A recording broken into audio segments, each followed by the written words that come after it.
Life really does come at you fast, dear viewer. One minute you're a multi-millionaire actress who hit the wall so hard that I'm still not sure who took more damage from the impact, bemoaning the lack of opportunities for female directors in Hollywood to pick up some easy performative victim points. The next minute your own $90 million directorial effort absolutely bombs in its opening weekend, gets obliterated by critics and literally causes mass walkouts from audiences who couldn't believe the gigantic steaming pile of cat shit you inflicted on them. The Bride, or to give it the correct title, The Bride, is already a strong contender for the worst movie of 2026. And I don't mean so far either. I mean when I compose my best and worst list at the end of December, I'm pretty sure this loud, obnoxious, lurid, poorly written, horribly acted and schizophrenically directed 2 hours of pure narcissistic incompetence is going to be a top contender for the drinker's naughty list. Everything bad that you've heard about this movie is 100% true and more. It is one of the most unashamedly terrible films I've seen since Section 31, and apart from soaking away your troubles in a hot tub full of bleach, it might be one of the most unpleasant ways to spend 2 hours of your life that I can think of. Let's get this shit over with quickly because every second wasted on this thing is a second I'm never gonna get back.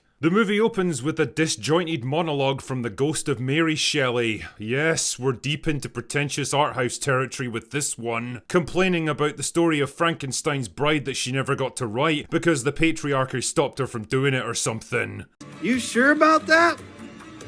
You sure about that? So naturally she does the sensible thing and projects her ghost into 1930s Chicago, where she forcibly takes over the body of a woman named Ida and immediately starts spouting more incomprehensible bullshit than a third-wave feminist speaker. Her indiscretions provoke the anger of a local mob boss who has her escorted out of the building by the quickest possible route, which in this case turns out to be a speed run down a flight of stairs. Oh dear, probably shouldn't have started divulging his most intimate secrets in a crowded room, eh? Meanwhile, Frankenstein's monster shows up at the offices of a local scientist who it turns out was a fan of Frankenstein's work and has published a number of papers on the subject of reanimating the dead, which turns out to be just what he's looking for, because just like in the original book, he's looking for a female companion to ease his loneliness, if you catch my drift. Oh, you dirty monster, you. I mean, I'm not entirely sure why it's taken him over 100 years to reach this conclusion, but whatever, let's just not think about that. He's surprised to find that the scientist in question is a woman who published under a man's name because the patriarchy forced her to do it, even though by the late 1930s a number of female scientists had already achieved widespread recognition, but let's not worry about that when the movie has a message to get across. Science Lady is eventually persuaded to create a bride for the monster, who she names Frank. And by eventually, I mean after like 3 minutes of screen time, but fuck it, let's just keep going. All they need to make their plan work is a dead body. And well, I think you can see where this is leading. Pretty soon, Ida's been jolted with electricity and reanimated, complete with the possessed ghost of Mary Shelley on board, and Frank goes to work trying to seduce her, but she's like, nah, it'll be fine, and decides to hit a local nightclub instead.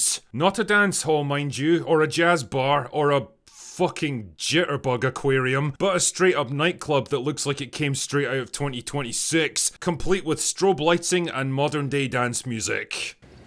That doesn't make sense. Just go with it. But then some of the local patrons get a bit handsy with the bride, which forces Frank to step in and save her ungrateful arse by curb stomping the shit out of them. And the whole thing gets caught on camera because golly gee whiz, people are always bringing massive flashbulb mechanical cameras on nights out with them. So the story devolves into a kind of Bonnie and Clyde situation after that, with Frank and the bride going on the run across the country, where they start to actually fall in love with each other, pursued by the police and the mob boss who saw the photo of the nightclub fight and is a little bit surprised to find that Ida's still alive. And while all this is happening, the oppressed women of Chicago start to rise up against the patriarchy, inspired by a speech the bride gave at a fancy cocktail party during a standoff with the police. Oh man, it's like a shitty knockoff of Joker.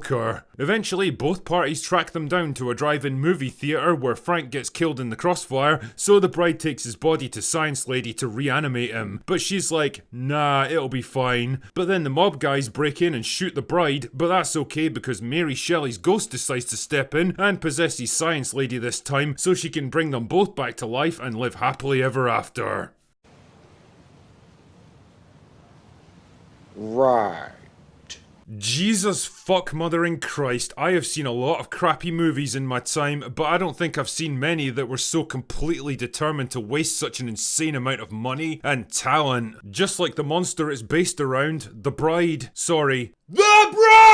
feels like a bunch of disjointed and partly decomposed body parts awkwardly stitched together. Part gothic romance, part surrealist comedy, part feminist empowerment fantasy, part period drama, and part experimental art house flick. It's desperately trying to be a bit of everything without understanding how or why these things work, or what it even hopes to achieve by doing any of it. This kind of schizophrenic scattershot approach would have been just fine if this was some micro-budget film school project with a bunch of unknown actors, but let's face it, it's not. This fucking self-indulgent cinematic travesty cost $90 million, and it boasts the kind of cast that would be the envy of most high-level directors. Christian Bale, Peter Skarsgård, Jake Gyllenhaal, and Annette Bening, and it's all for nothing because the script and direction are complete dog shit. I mean, what kind of absolute lunatics signed off on this one, and why are they still employed?